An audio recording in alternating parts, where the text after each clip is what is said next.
When Judge Marcus Carter was driving home after a long day in his Mercedes, a police car's flashing lights appeared in his rearview mirror. Officer James Wilson approached with a flashlight, barely glancing at the license and registration before speaking harshly. The cool autumn breeze rustled through the trees as Judge Carter carefully pulled his Mercedes S-Class to the curb. His hands instinctively moved to the 10 and 2 positions on the steering wheel, a habit ingrained from years of experience. The blue and red lights painted shifting patterns across his rearview mirror, illuminating the interior of his meticulously maintained vehicle. Officer Wilson's heavy footsteps crunched against the fallen leaves as he approached. His flashlight beam swept across the car's interior, lingering unnecessarily long on the leather seats and custom wood trim. "License and registration," he demanded, his tone carrying an edge that seemed out of place for a routine traffic stop. Judge Carter reached slowly for his wallet, maintaining the same calm demeanor he was known for in his courtroom. "May I ask why I was stopped, officer?" he inquired politely, his deep voice steady and measured. The gold class ring from Harvard Law School caught the flashlight's beam as he handed over his documents. "You were doing 45 in a 35. Officer Wilson replied curtly, barely looking at the credentials in his hand. "And your window tint seems darker than regulation." His posture remained rigid, his free hand resting unnecessarily on his belt. "I assure you, Officer Wilson." Judge Carter noted the name on the badge. "Both the speed and tint are within legal limits. I'm quite familiar with state regulations." He maintained eye contact through the side mirror, noting how the young officer's expression shifted from dismissive to slightly irritated at his knowledge of the law. The interior of the Mercedes remained silent except for the soft hum of the climate control system. Judge Carter could see his breath forming small clouds in the cool night air as he waited.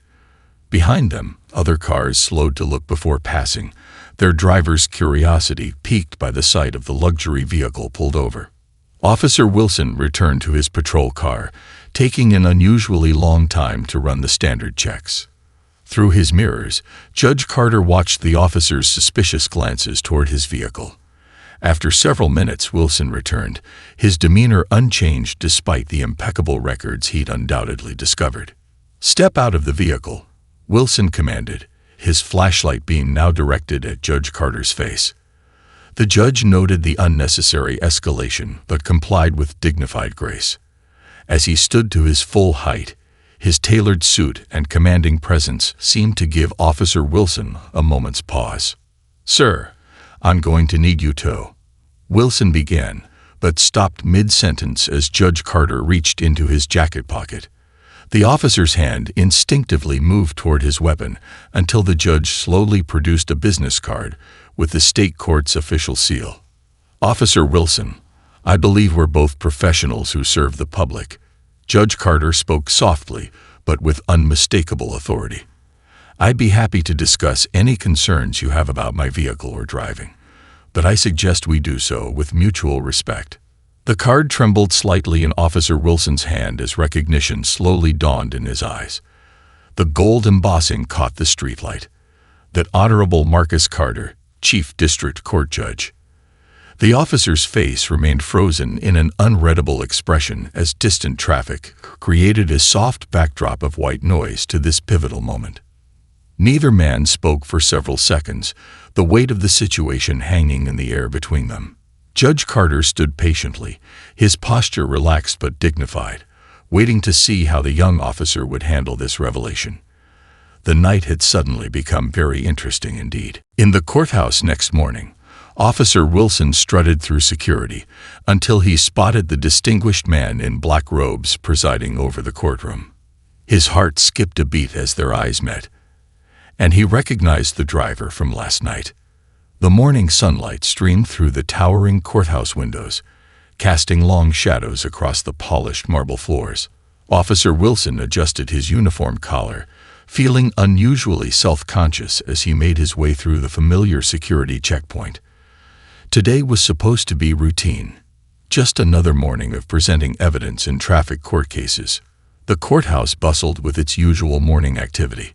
Lawyers hurried past with briefcases, Defendants sat nervously on wooden benches, and court clerks shuffled papers with practiced efficiency. Wilson nodded to familiar faces, his boots echoing against the floor as he headed to Courtroom 3B.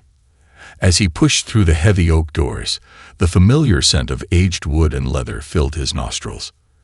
But today, something was different. Instead of Judge Henderson's familiar weathered face behind the bench, there sat Judge Marcus Carter, the same man he pulled over just 12 hours ago. Wilson's confident stride faltered. The case folder nearly slipped from his suddenly sweaty palms as he made his way to the officer's waiting area. Judge Carter's presence commanded attention, his black robes perfectly pressed, his expression focused as he reviewed the morning's docket. The bailiff's voice rang out clear and strong. "All rise, the Honorable Judge Marcus Carter presiding." The rustling of movement filled the courtroom as everyone stood. Wilson's legs felt like lead as he rose with the crowd, his eyes inadvertently meeting the judge's steady gaze. For a brief moment, time seemed to stand still. Wilson could feel his heart pounding against his ribs as he recognized not just the face, but the same dignified bearing he'd encountered the night before. Judge Carter's expression revealed nothing, but Wilson's mind raced back to every dismissive word, every condescending gesture he'd made during the traffic stop. "Be seated." Judge Carter's voice resonated through the courtroom, carrying the same measured tone he'd used the night before. Wilson sank into his chair, acutely aware of how the judge's presence seemed to fill the entire room. The morning calendar began, and Wilson watched in growing anxiety as Judge Carter handled each case with impeccable professionalism and fairness. As the minutes ticked by, Wilson's case drew closer. He found himself studying the judge's interactions, the way he listened intently to each person who spoke, how he asked precise questions that cut to the heart of each matter, the respect he showed to everyone from seasoned attorneys to nervous first-time defendants. The young officer's collar felt increasingly tight as he realized the stark contrast between his own behavior last night and the consummate professionalism he was witnessing now. The weight of his actions pressed heavily on his conscience as he observed Judge Carter's unwavering dedication to justice and dignity. When the bailiff finally called Wilson's case, he stood on unsteady legs. Walking to the podium, he could feel curious glances from the court staff who noticed his unusual nervousness. Judge Carter looked up from his papers, his dark eyes meeting Wilson's with the same calm authority as the night before. "Good morning, Officer Wilson." Judge Carter spoke, his voice carrying no hint of the previous night's encounter. "Please proceed with your testimony." The judge's professional demeanor only served to heighten Wilson's growing awareness of his own prejudices and assumptions. As Wilson opened his mouth to begin his testimony, he realized this moment would change the course of his career forever. The question was, how would Judge Carter handle the power he now held? After court proceedings, Judge Carter asked Officer Wilson to join him for coffee at the corner cafe. Puzzled and nervous, Wilson watched as the judge ordered 2 lattes and found a quiet table away from the crowd. The corner cafe bustled with its usual mid-morning rush, the aroma of freshly ground coffee beans and warm pastries filling the air. Judge Carter had removed his judicial robes, now wearing a perfectly tailored charcoal suit that commanded just as much respect as his courtroom attire. Officer Wilson, still in his crisp uniform, felt every eye in the cafe follow them as they made their way to a secluded corner table. 2 vanilla lattes, Judge Carter's resonant voice carried over the espresso machine's hiss. "And please add a dash of cinnamon to both." He turned to Wilson with a subtle smile. "Unless you prefer something else, officer." Wilson shook his head, words temporarily failing him. His mind raced through possible scenarios. Was this where he'd receive a formal reprimand? Would his career end over a traffic stop gone wrong? The judge's unreadable expression offered no clues. Sunlight streamed through the cafe's large windows, creating a warm glow around their table. Judge Carter removed his gold-rimmed glasses, carefully cleaning them with a silk handkerchief before speaking. "You handled yourself well in court today, Officer Wilson. Your testimony was clear, concise, and professional." The unexpected compliment caught Wilson off guard. He wrapped his hands around the warm coffee mug, more for something to do than any desire to drink. "Thank you, Your Honor. About last night." Judge Carter raised his hand gently, stopping Wilson's stammered apology. "Last night happened. We can't change that. But what interests me more is tomorrow, Officer Wilson, and all the days that follow." He paused, taking a thoughtful sip of his latte. "Tell me, what made you decide to become a police officer?" The question wasn't what Wilson expected. He found himself sharing his childhood dream of making a difference, of protecting people like his single mother who'd worked 2 jobs to raise him. As he spoke, Judge Carter listened intently, asking occasional questions that revealed a genuine interest in understanding Wilson's perspective. The cafe's morning rush thinned around them, but neither man noticed the passing time. Judge Carter shared his own journey, speaking of mentors who'd guided him, of mistakes he'd made and lessons learned. His words carried no judgment, only wisdom gained from years of experience. "The hardest lessons," Judge Carter said, stirring his coffee thoughtfully, "often come disguised as our most uncomfortable moments. Last night could be just another traffic stop, another example of what's wrong in our world, or it could be something else entirely." Wilson felt the weight of those words. The coffee before him had grown cold, untouched. "I made assumptions last night," he admitted, his voice barely above a whisper. "I let those assumptions guide my actions, and I was wrong." Judge Carter leaned forward slightly, his expression serious but kind. "Recognition is the first step, Officer Wilson. But what matters most is what we do next. The question isn't whether we make mistakes. We all do. The question is how we learn from them." The sun had climbed higher, casting shorter shadows across their table. Outside, the city moved at its usual pace, unaware of the transformation taking place in this quiet corner of the cafe. Judge Carter reached for his wallet, but Wilson quickly raised his hand. "Please, Your Honor, allow me," he said, finally finding his voice. "It's the least I can do." Judge Carter nodded, a small smile playing at the corners of his mouth. "Very well, Officer Wilson. But remember, this isn't about settling a debt. It's about starting a conversation." Over steaming coffee, Judge Carter shared stories from his 30-year journey, from working as a janitor to pay for law school to becoming the youngest person appointed to the state court. Wilson found himself leaning forward, captivated by each word. "I was 19 when I started cleaning the law library at night," Judge Carter began, his fingers tracing the rim of his second cup of coffee. "Every evening after the students left, I'd dust those law books and dream about the day I'd be reading them instead of just cleaning them." Wilson noticed how the judge's eyes sparkled with memory, his usual formal demeanor softening as he shared his past. The cafe had grown quieter, the lunch rush still an hour away, creating an intimate atmosphere for their conversation.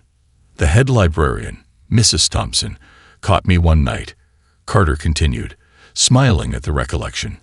"I was supposed to be mopping, but instead, I was sitting cross-legged in the constitutional law section, completely absorbed in a case study. Instead of reporting me, she started leaving the reading lights on in her office. 'Just remember to turn them off when you leave,' she'd say." The story painted a vivid picture of determination that Wilson had never considered. He thought about his own prejudices, how quickly he'd judged this man based on his car and appearance, never imagining the years of sacrifice behind his success. "During my second year of cleaning, I met Judge Alexander Roberts." Carter's voice grew softer with reverence. "He was working late one evening, and we started talking. When he learned I was studying for the LSAT between cleaning shifts, he became my mentor. He taught me that true justice isn't about power, it's about understanding." Wilson shifted in his seat, remembering his own hasty judgments from the previous night. "Did you ever face resistance?" he asked carefully, the question carrying the weight of their shared experience. Judge Carter's expression grew thoughtful. "Every day. But Judge Roberts taught me something invaluable," he said, Marcus, when someone shows you their limitations, they're also showing you an opportunity to expand their understanding. He paused, meeting Wilson's gaze. That's why I'm sharing these stories with you, officer. The weight of those words settled between them. Wilson felt a mix of shame and gratitude. Shame for his actions, but gratitude for this moment of learning. The day I was appointed to the court, Carter continued, I visited Mrs. Thompson in her retirement home. She was in her 80s then, but her mind was sharp as ever. I showed her my appointment letter, and you know what she said. I always knew you were meant to read those books, not dust them. The judge's voice carried no bitterness, only a deep appreciation for those who had seen his potential. Wilson found himself wondering how many people he had failed to truly see during his years on patrol. Success isn't just about climbing higher, Judge Carter concluded, his voice carrying the wisdom of his journey. It's about reaching back to help others up. That janitor studying law books at night. He's still part of who I am. He reminds me to look beyond the surface, to see the potential in every person who enters my courtroom. The sun had shifted, casting long shadows across their table. Wilson realized they'd been talking for nearly 2 hours, yet it felt like minutes. He had entered the cafe expecting punishment, but instead found something far more valuable, understanding.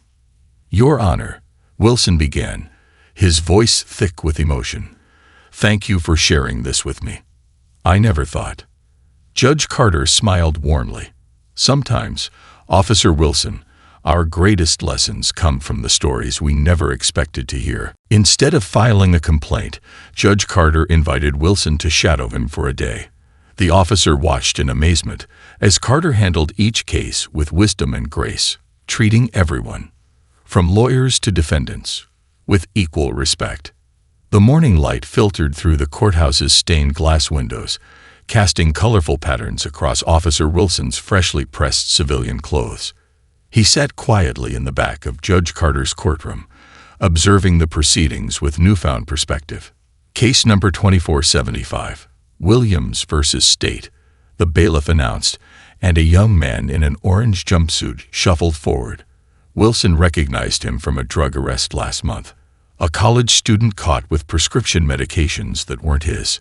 Judge Carter leaned forward slightly, his reading glasses perched on the bridge of his nose. Mr. Williams, I've reviewed your case file thoroughly. Your academic record is impressive. Dean's List for 3 consecutive semesters. Would you care to explain what brought you to my courtroom today? The young man's voice trembled as he described his struggle with anxiety during finals week.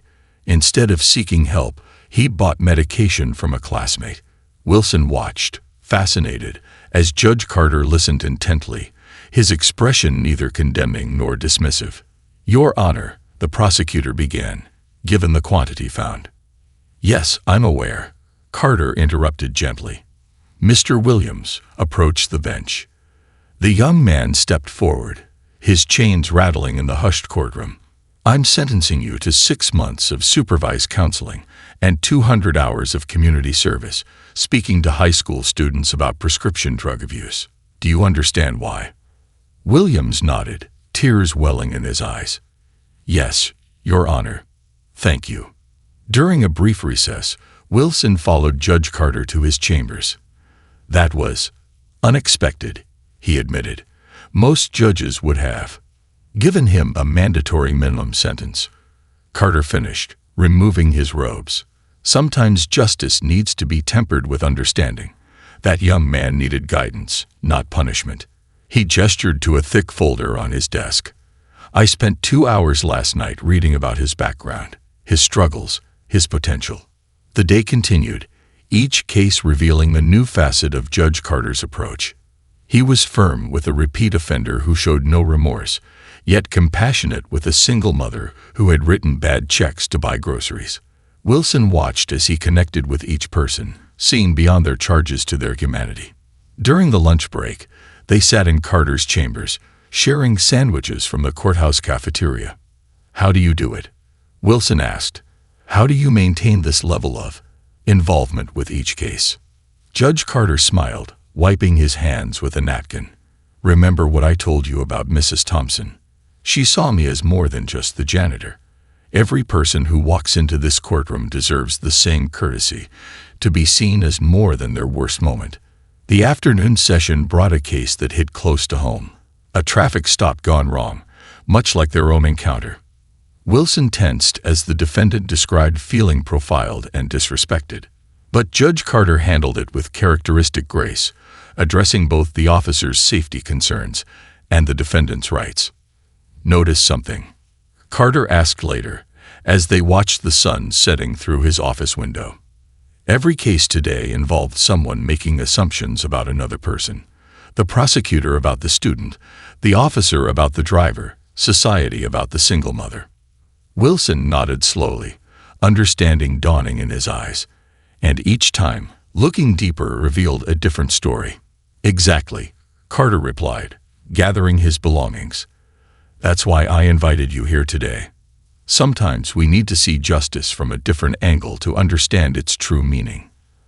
As they walked toward the parking lot, Wilson realized this day had changed him more than any training session ever could. He was learning to see with new eyes, and the view was enlightening. Inspired by the judge's example, Wilson started making small changes in his approach. He began looking beyond first impressions, taking time to listen, and finding ways to help rather than simply enforce. The summer sun beat down on Officer Wilson's patrol car as he pulled into the parking lot of Franklin High School. 3 teenagers sat on the curb, shoulders slumped, while another officer wrote in his notebook. Wilson recognized the scene. Kids loitering after hours, a common nuisance call. "I'll take it from here, Thompson," Wilson said, stepping out of his vehicle. His colleague shrugged and handed over the notebook. The teens tensed as Wilson approached, their expressions a mixture of defiance and fear. "Mind telling me what brings you to school on a Saturday?" Wilson asked, his tone conversational rather than confrontational. He noticed their basketball tucked behind a backpack, the sweat on their shirts suggesting they'd been playing. "The court at Parker Park is closed for repairs," one boy explained hesitantly. "This is the only full court in the neighborhood." His friends nodded, eyes fixed on their shoes, expecting the worst. Wilson thought about Judge Carter's words about looking deeper. "You guys any good?" he asked, gesturing to the basketball. The unexpected question drew surprised looks. "Marcus here made varsity as a freshman," one of the boys said proudly, pointing to his friend. The tension began to ease as they talked about their games, their dreams of college scholarships. Instead of writing citations, Wilson made a call to the school's athletic director, whom he knew from community meetings. By Monday, the teens had permission to use the court on weekends, provided they helped maintain it. Word spread quickly through the neighborhood. Wilson found himself becoming a familiar face of the court, occasionally joining pickup games during his breaks. The same kids who once scattered at the sight of his patrol car now waved in greeting. During a domestic disturbance call the following week, Wilson encountered a familiar face, the single mother from Judge Carter's courtroom. Her electricity had been cut off, and her neighbor called about the shouting match with the utility company representative. Rather than simply diffusing the situation and leaving, Wilson remembered how Judge Carter had looked beyond the surface. He helped her connect with a local assistance program and even drove her to the utility office to set up a payment plan. "Thank you," she'd said, tears in her eyes. "Most officers wouldn't have bothered." "I'm learning," Wilson replied, "that being an officer means more than just enforcing laws." His reports began to change too. Where he once would have written "suspect was uncooperative," he now included context. Individual expressed frustration due to language barrier. His superior noticed the difference. "Your incident reports read like stories now, Wilson," the sergeant commented during roll call. "You're seeing people, not just situations." Even traffic stops, once his most by-the-book encounters, transformed. He found himself asking questions, listening to explanations, and using discretion more thoughtfully. The nervous energy he once encountered during stops began to shift when people realized he was genuinely engaged. One evening, while getting coffee at the corner cafe, Wilson overheard a teenager telling his friend, "You know that Officer Wilson. He's different. He actually listens." The comment warmed him, but also reminded him of how far he still had to go. Each day brought new challenges, new opportunities to choose between the easy path of assumptions and the harder road of understanding. As he drove through his patrol route that evening, Wilson reflected on how his perspective had shifted. The streets looked the same, but he was seeing them, and their people, through new eyes. Judge Carter had shown him that true authority comes not from power, but from wisdom and compassion. 6 months later, Wilson received the department's Excellence in Service Award. During his speech, he publicly thanked Judge Carter, sharing how their chance encounter had transformed his perspective on law enforcement. The police department's annual award ceremony filled the grand ballroom of the city's convention center. Blue uniforms dotted the crowd, brass buttons gleaming under crystal chandeliers. Wilson adjusted his tie, his newly pressed dress uniform feeling somehow different tonight. Chief Roberts approached the podium, his voice carrying across the hushed room. This year's Excellence in Service Award goes to an officer who has redefined community policing in our precinct. His innovative approaches have led to a 40% decrease in youth-related incidents and a remarkable improvement in community relations. Wilson felt his heart race as his name was called. As he walked toward the stage, he spotted Judge Carter sitting quietly in the back row, a subtle smile playing across his face. The judge had accepted Wilson's invitation without hesitation, saying only, "I wouldn't miss it." Standing at the podium, Wilson unfolded his prepared speech, then paused. The words he'd carefully written seemed inadequate now. He looked up, scanning the faces before him, fellow officers, community leaders, family members.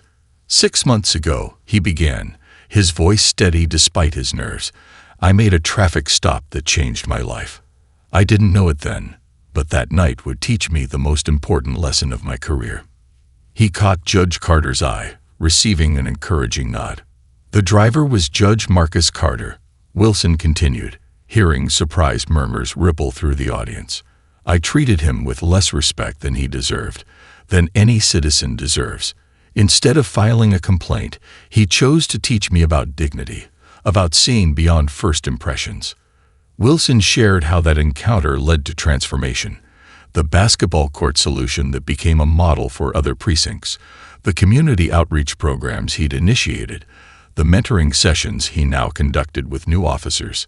"We talk a lot about protecting and serving," he said, his voice growing passionate. "But Judge Carter showed me that true service starts with understanding. Every person we encounter has a story, a context, a reason. Our job isn't just to enforce laws, it's to serve humanity." The room had grown perfectly still, every eye fixed on Wilson. In the back, he could see Judge Carter listening intently, his expression thoughtful. "This award," Wilson held up the gleaming plaque, "doesn't belong to me alone. It belongs to every teenager who trusted us enough to share their stories, every community member who gave us a chance to prove we could be different, and especially to a judge who chose wisdom over retribution." He turned directly to where Judge Carter sat. "Your Honor, you could have ended my career that night. Instead, you chose to change it. You showed me that authority without compassion is just power, but authority with understanding can transform lives." As Wilson concluded his speech, the applause started slowly, then built to a thunderous standing ovation. Chief Roberts wiped a tear from his eye as he shook Wilson's hand. Through the crowd, Wilson could see Judge Carter standing, applauding with dignity and pride. Later, at the reception, officers and community leaders alike approached Wilson, eager to learn more about his methods. But his most meaningful conversation came in a quiet corner, where Judge Carter waited with 2 cups of coffee, with cinnamon, just like that first morning. "Well done, Officer Wilson," the judge said simply, handing him a cup. "Though I suspect this is just the beginning." Wilson nodded, understanding the true weight of the award in his hands. It wasn't just recognition of past achievements, it was a commitment to future growth, to continuing the journey that began with a simple traffic stop 6 months ago. Today, Officer Wilson and Judge Carter host monthly leadership sessions at the Police Academy. Their story of an unexpected friendship proves that sometimes life's most important lessons come from our most uncomfortable moments. The Police Academy's main lecture hall buzzed with anticipation as fresh-faced cadets filled the seats. At the front of the room, Officer Wilson and Judge Carter prepared their materials, exchanging knowing glances. This monthly session had become legendary among new recruits, the story of how a traffic stop transformed 2 lives and subsequently an entire community. "Your uniform," Judge Carter began, his voice commanding immediate attention, "is not just a symbol of authority. It's a responsibility to see beyond badges and benches, to recognize the humanity in every interaction." He gestured to Wilson, who stepped forward in his meticulously maintained uniform. Wilson surveyed the eager faces before him, remembering his own days as a cadet. "Each of you will face moments that test your assumptions," he said, sharing a smile with Judge Carter. "Moments that challenge everything you think you know about justice and service." Together, they walked the cadets through various scenarios, role-playing different encounters. Judge Carter would present a situation from his courtroom perspective, while Wilson offered insights from the street level. Their synergy was evident. 2 professionals from different sides of the justice system, united in their mission to foster understanding. Last week, Wilson shared, "I encountered a situation similar to my infamous traffic stop. A young driver, frustrated and defensive. But this time, I remembered Judge Carter's lessons." He described how he diffused the tension, turning a potential confrontation into a teachable moment. Judge Carter nodded approvingly. Officer Wilson's greatest strength isn't his authority. It's his willingness to learn and grow. That's what we hope to instill in each of you. During the break, a cadet approached them, her expression thoughtful. "But how do you maintain that level of patience and understanding when faced with real dangers?" she asked. Wilson and Carter exchanged glances, both recognizing the critical nature of her question. "Safety and empathy aren't mutually exclusive," Wilson explained. "Being alert and professional doesn't mean we can't also be compassionate." As the session concluded, Judge Carter shared a final thought. "Your true power lies not in your ability to enforce, but in your capacity to understand. Every person you encounter, whether in my courtroom or on Officer Wilson's patrol route, deserves to be seen as more than just their worst moment." The cadets rose, offering enthusiastic applause. Many lingered afterward, eager to speak with both men, to learn more about their unique partnership and perspective on justice. Later, as they gathered their materials, Wilson turned to Judge Carter. "You know, I never thank you properly for not filing that complaint that night." The judge smiled warmly. "You thanked me in the best possible way, by becoming the kind of officer who makes our justice system better." He paused, considering his next words carefully. Sometimes the greatest gift we can give someone is the chance to become their best self. Outside, the sun set over the academy grounds, casting long shadows across the parking lot. New cadets hurried to their cars, minds full of the lessons they'd learned. Wilson and Carter watched them go, knowing that each would face their own moments of truth, their own opportunities to choose understanding over assumption. "Same time next month?" Wilson asked, though he already knew the answer. "Wouldn't miss it," Judge Carter replied, his voice carrying the same dignity it had that first night. After all, there's always more to learn. As they parted ways, both men reflected on how far they'd come from that fateful traffic stop. Their story had become more than just a lesson in prejudice and redemption. It was a testament to the power of choosing wisdom over pride, understanding over judgment, and growth over stagnation.